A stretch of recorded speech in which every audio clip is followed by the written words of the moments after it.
Hello everyone and welcome back to another Rosh Chodesh special. I'm happy to announce that next week we're going to be celebrating 1 year since we started the Foundations podcast, and we are going to have a iPhone 13 giveaway. We are giving away a brand new iPhone 13 to one of our followers. So follow us on Facebook, subscribe to our YouTube channel, or any place you are listening for more details and to make sure that you do not miss out on the iPhone giveaway. And now, let's get to today's episode. I'm Yisrael Yudkowsky. You are listening to the Foundations podcast.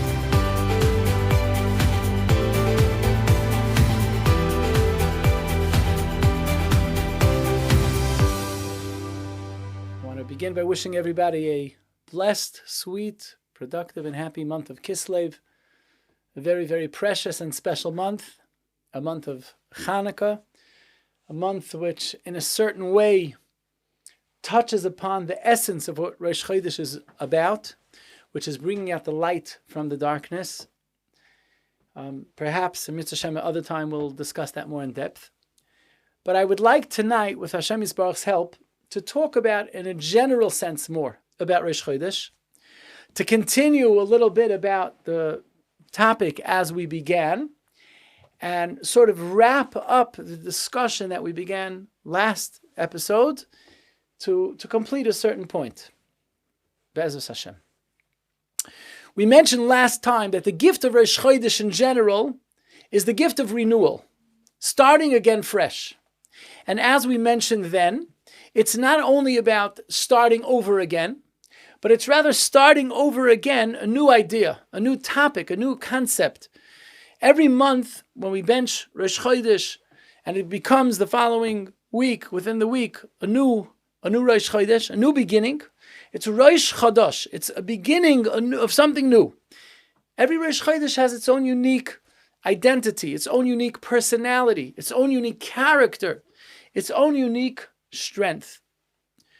So tonight I would like to, with Hashem's help, discuss a little bit about the idea of all these 12 months combining together to create one single, complete entity.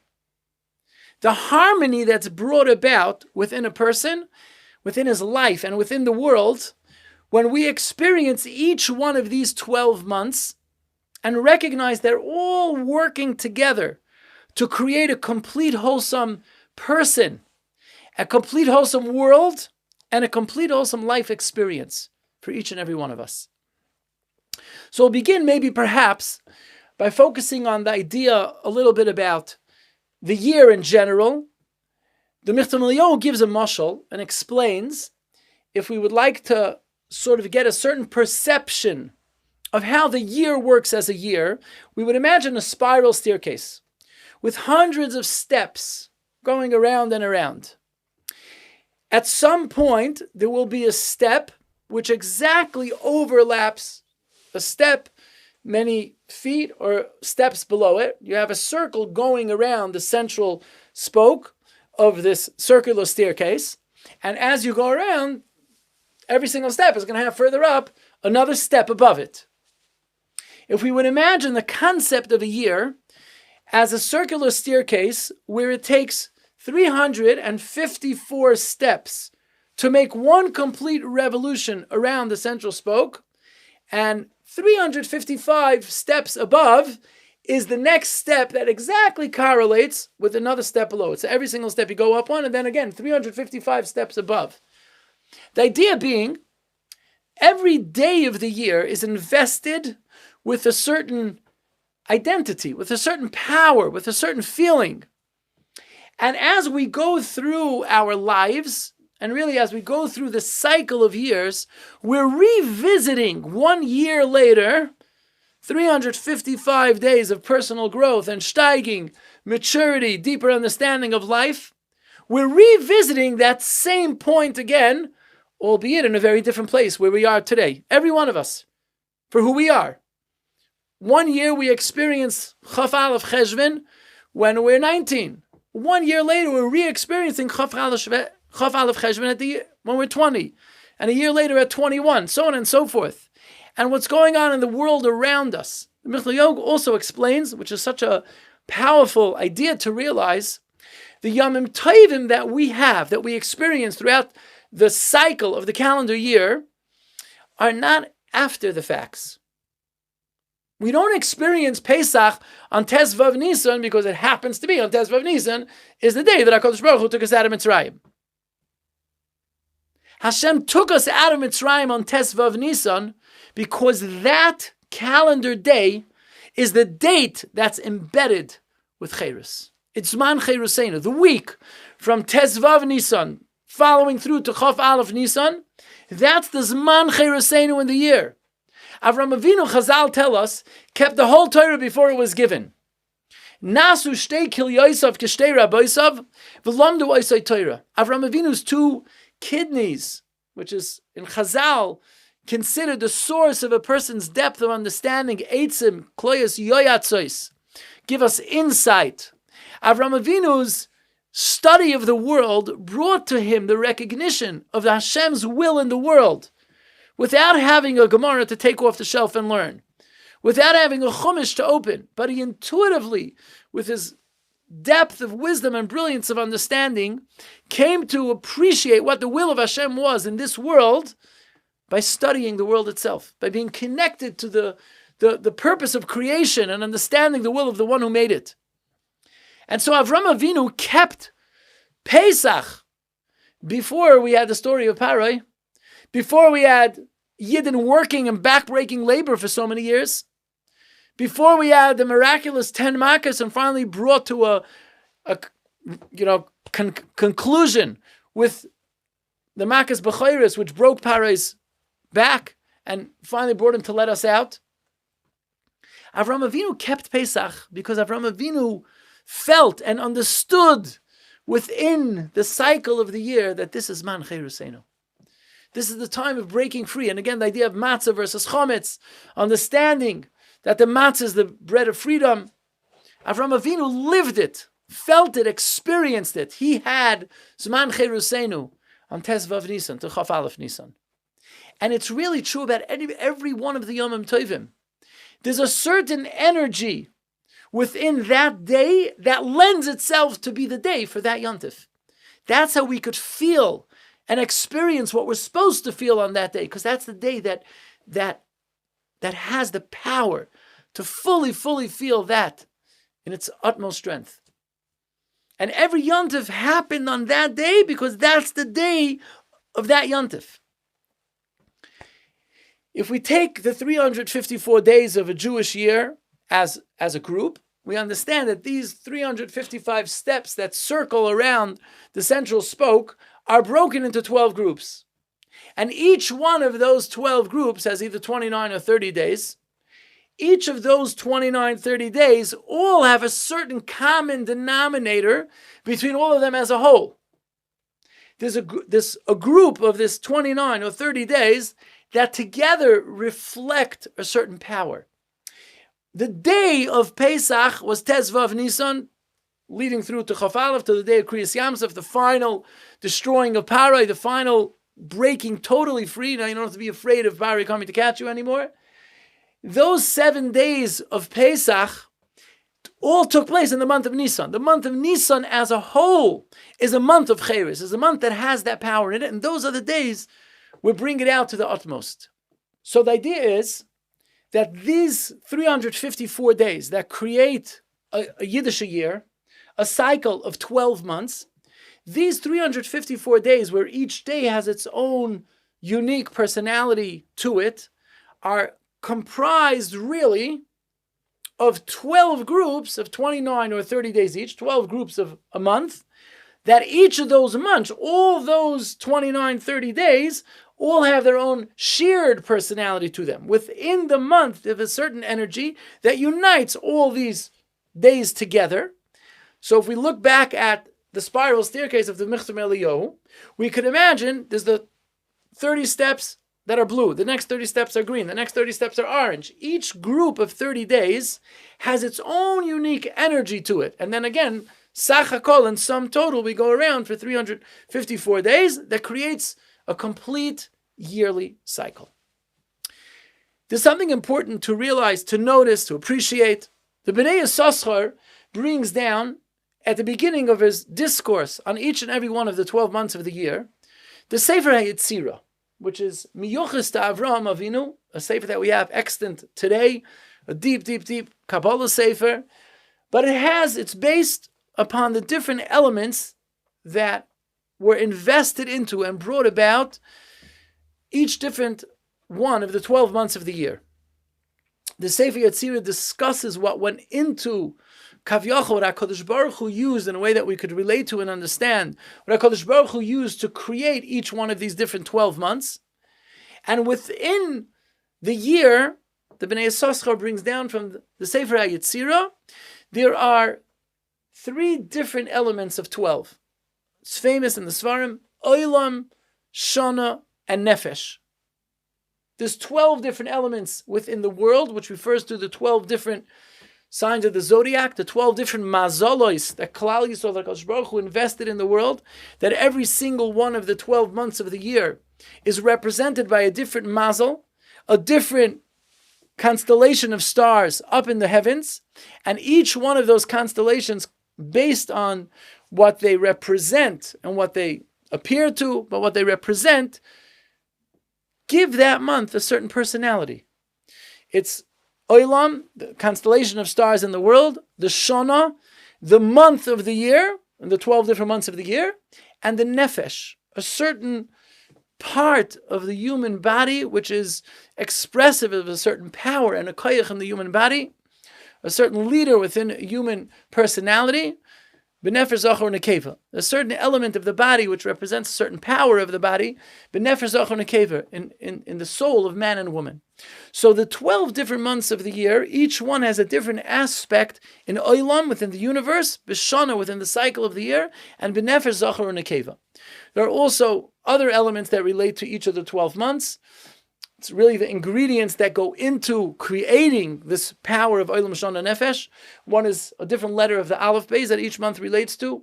One is a different part of a human personality. Shina, Halicha, different powers of a human personality. There's also, as we mentioned in the last year, a different seer of Havaya, a different way of combining the 4 letters of Hashem's name that relates to each one of the months. There's a different shevet that corresponds to each one of the months, and so on and so forth.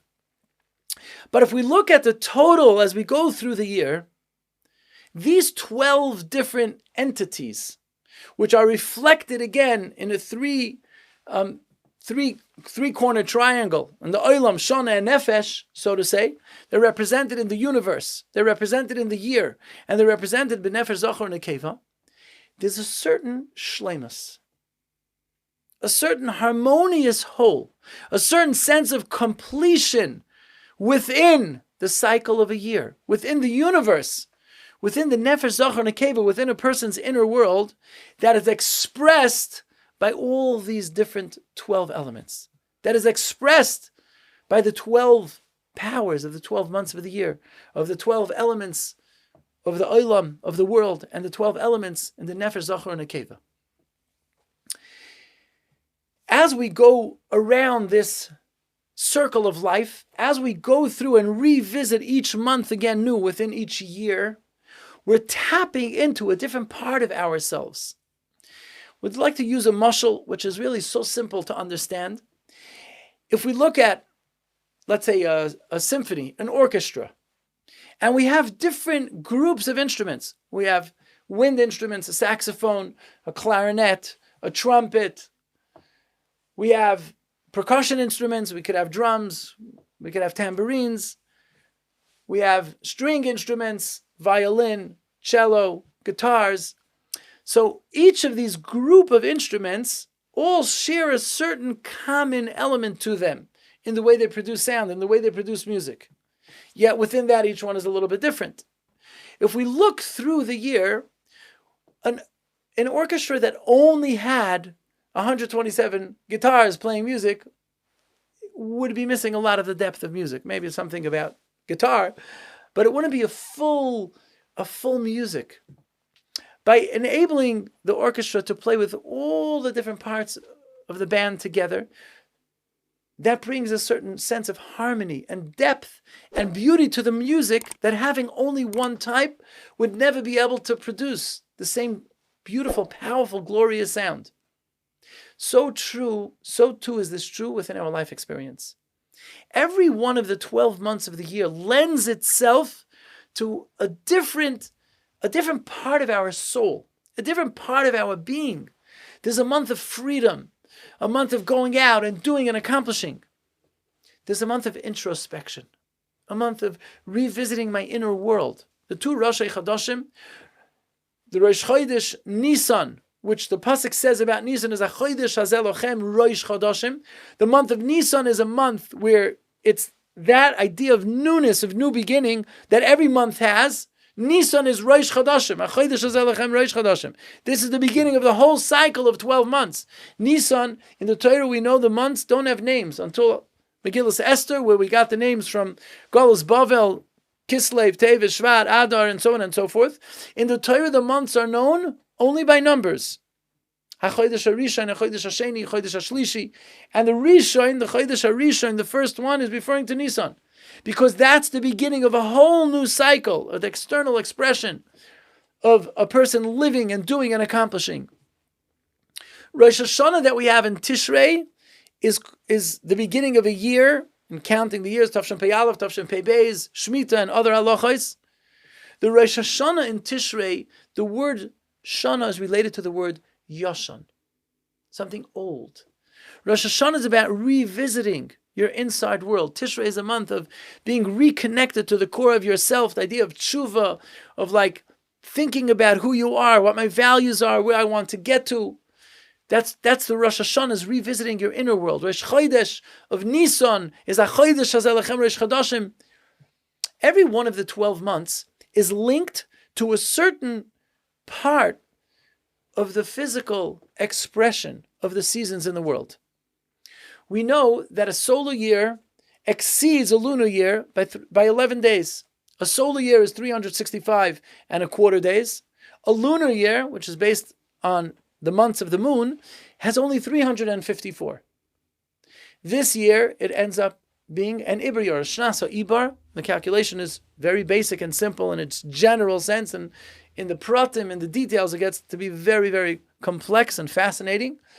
But because every 3 years we're moving the calendar back 33 days within the cycle of the solar year, so we have a 19-year cycle, and within that 19-year cycle we add a leap year every 2 or 3 years to keep the cycle of the lunar year linked together with the solar year.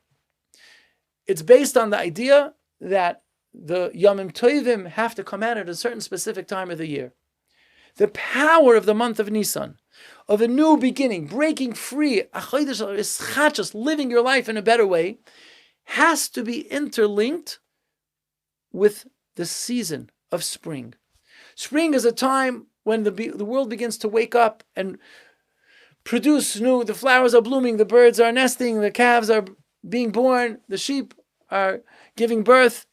It's a new cycle of a burst of life, of an external expression of new life. And the month of Nisan is intrinsically connected. It could move, shift a little bit.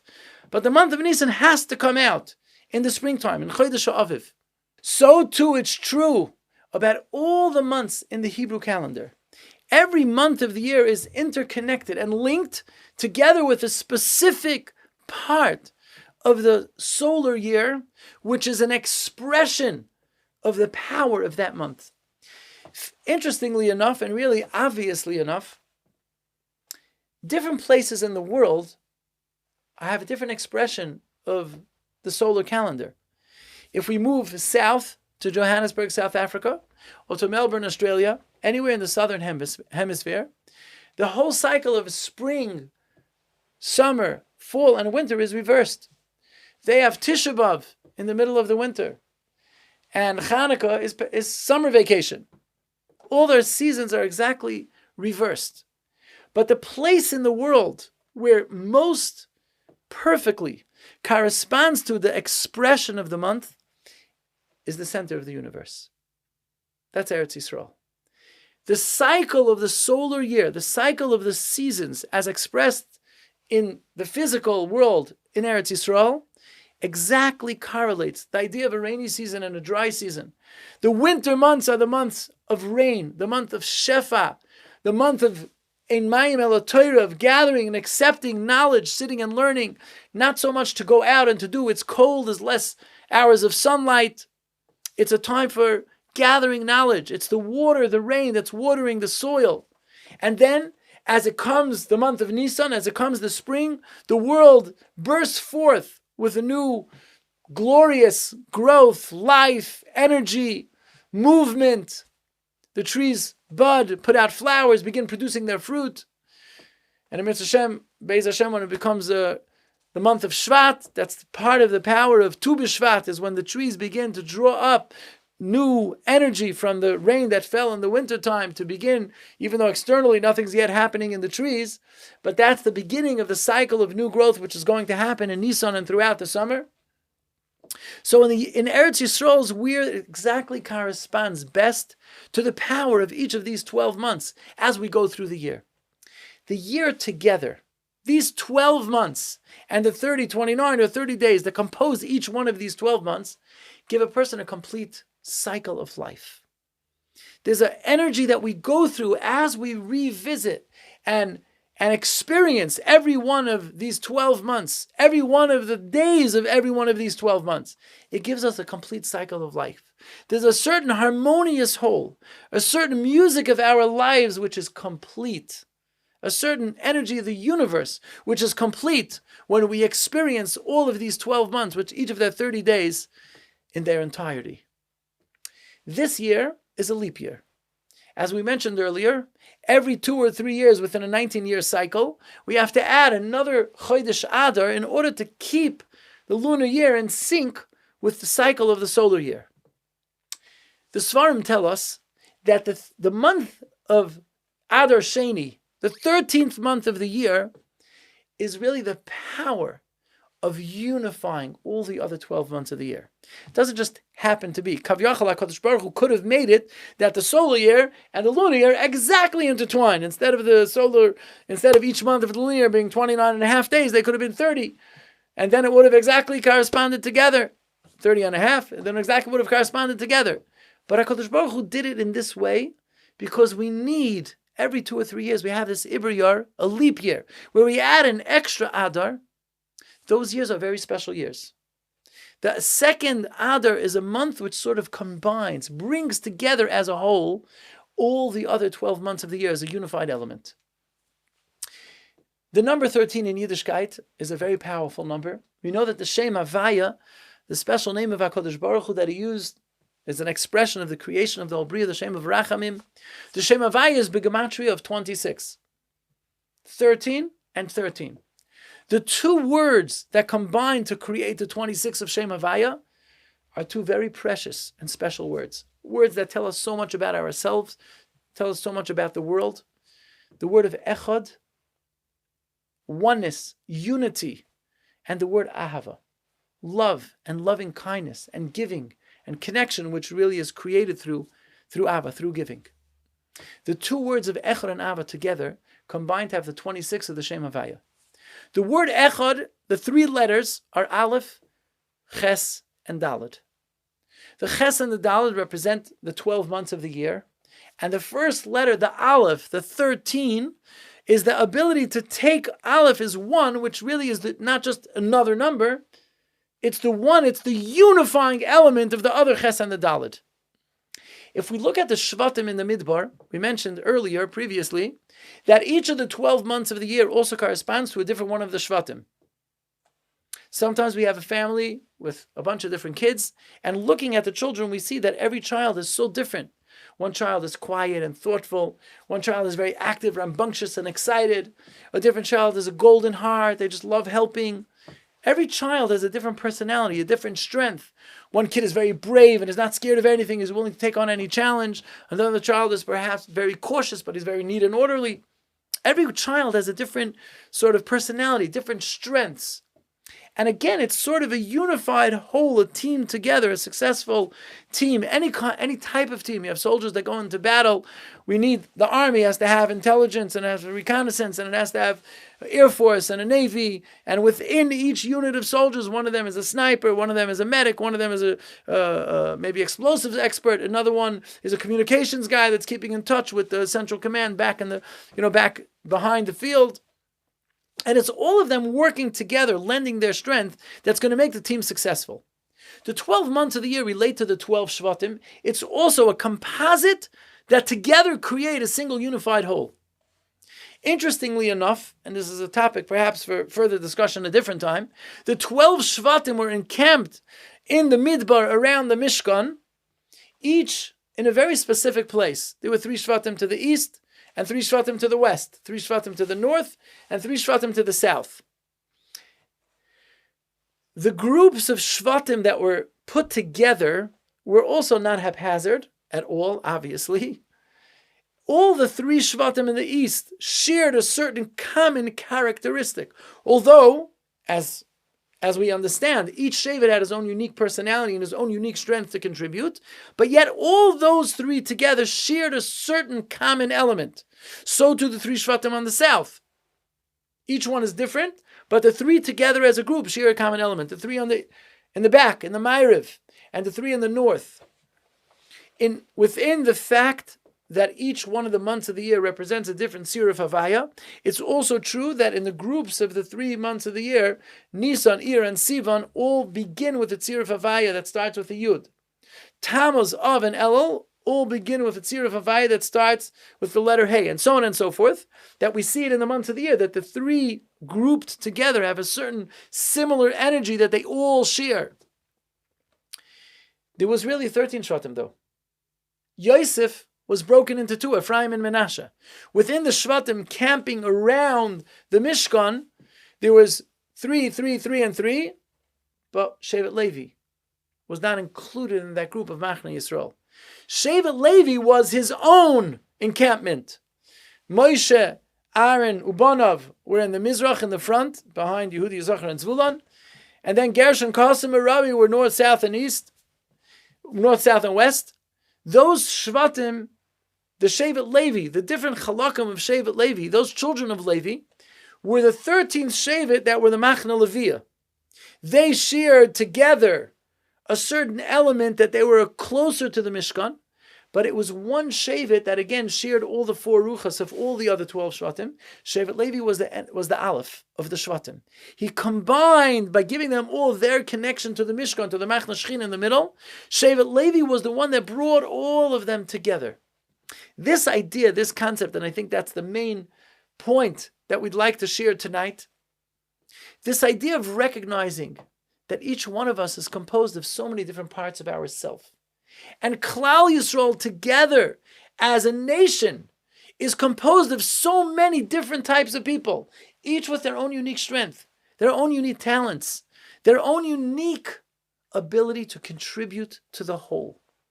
We're not looking to all be the same. We don't want to be all the same. We can't be all the same because we need different people to bring out different elements of Hashem's godliness within the world by emulating Hashem according to their strength and their talents and their abilities.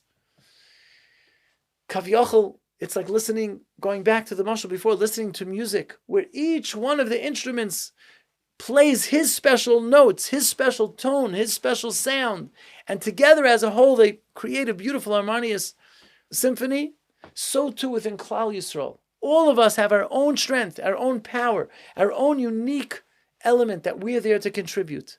We need to appreciate, every one of us, our strength, and to feel how much Klal Yisrael needs what we have to give and what we have to offer.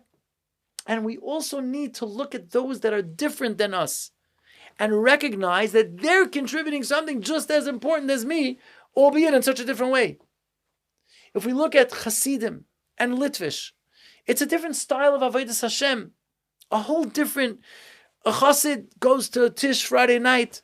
Now we're beginning the winter season, long Friday nights. A Chassid goes to the Tish and he's singing Zmiris and he's chapping Shirayim and he's listening to the Rebbe say Torah, watching the Rebbe, focus on the Rebbe's face as he's speaking about the highest things. And a Litvish Bachar, a Litvish young man, he goes out and he's sitting down in the base medrash, he's learning for 5 hours after the meal Friday night. It's two different ways of operation, two different styles of experiencing what it means to be close to Hashem Yisbarach. There's no right and there's no wrong. They're each adding their own unique avodah, their own unique element. The Hasidim are contributing something beautiful, but they need the contribution of the Litvish. The Litvish are contributing something beautiful, but they need the contribution of the Hasidim also. As long as someone is Erlich and someone is Yiras Shamayim and he's Dovek Tashem through Torah and through Tefillah, through Kima Mitzvahs, Yiras Shamayim, we're all contributing something beautiful to each other. Ashkenazim and Sfardim, it's a different style of operation, a different personality. They all, even within the Sfardim, there's the same thing also within the Hasidim. They're not all the same. There's Garan, there's Babav, and there's Vishnitz, and there's Bells. They're all so different from each other, even within the world of Hasidim and within the Litvisha. There's Chevron, and there's Panovich, and there's Brisk. They're all so different. There's Lakewood, and there's Baltimore, and there's Chafetz Chaim. They share a certain common element, but they're also different. They're all contributing something unique in their own special way. And the Ashkenazim and the Sfardim, we all need to recognize that it's all of us together as a whole that create a wholesome, complete, healthy, happy, thriving entity. It's true about the world, about the Olam. It's true about the Shana, about the cycle of the year. And it's true about the Nefesh. And it's true about Klal Yisrael as a whole. We'll end with a beautiful gematria from the Heilige B'nai Yissaschar. If you take the Shem Havaya, as we mentioned, each one of the 12 months of the year has its own unique tzir of Havaya. 26 times 12 is 312. The word Ish with the koilel, it's 300. Ish is 311. With the koilel means if you take the three letters together and you add one, which is like the unified element of the whole word together. So the word Ish is also Begematria 312. Just like the different parts of a person, the heart, the lungs, the spleen, the digestive system, all combined together to create 312, a unified, wholesome, healthy person, so too the different 26 tzirufei of the 26 of the 12 different tzirufei Havaya, of each one of the shvatim, which corresponds to his own special tziruf Havaya, those 26 times 12 also equals Ish. It's a whole complete entity together. They're all different. The heart and the lungs and the spleen and the liver are all different. But a healthy person needs all of them. And so too in Klal Yisrael, we need all of them together. And so too each one of us within our own life experience to connect to the different parts of ourselves, to have a month of introspection and a month of going and doing, to have a month of sorrow and feeling distant and yearning to be close, and to have a month of experiencing the closeness. The different months of the year each enrich our life in their own special way. And when we experience all of them together, we relate to each month for who it is, for what it is, and we connect to it and we live a wholesome, happy life. That's when we're able ultimately to connect to HaKadosh Baruch Hu in the most complete way possible. We should be Zoich, Hashem should bless every single one of us to live our maximum, to love the Torah, to love the mitzvahs, to connect to Him through the beauty of the world He gave us to live in, through the beauty of our life experiences. We should be Zoich to be the best we could be, and to have an ayin tov, a good eye, to see the good in every single one of our brothers and sisters around us. Together we should grow to see by Hibishur Melech, B'Sasef Rosh Yom Yachad Shiftei Yisrael. We should go to greet Mashiach Tzidkenu together with all of Klal Yisrael together. V'Kaptzenu Yacham Yavakan Pes Oretz, B'Bis Mashiach Tzidkenu, B'Mheira B'Yameinu Amen V'Amen.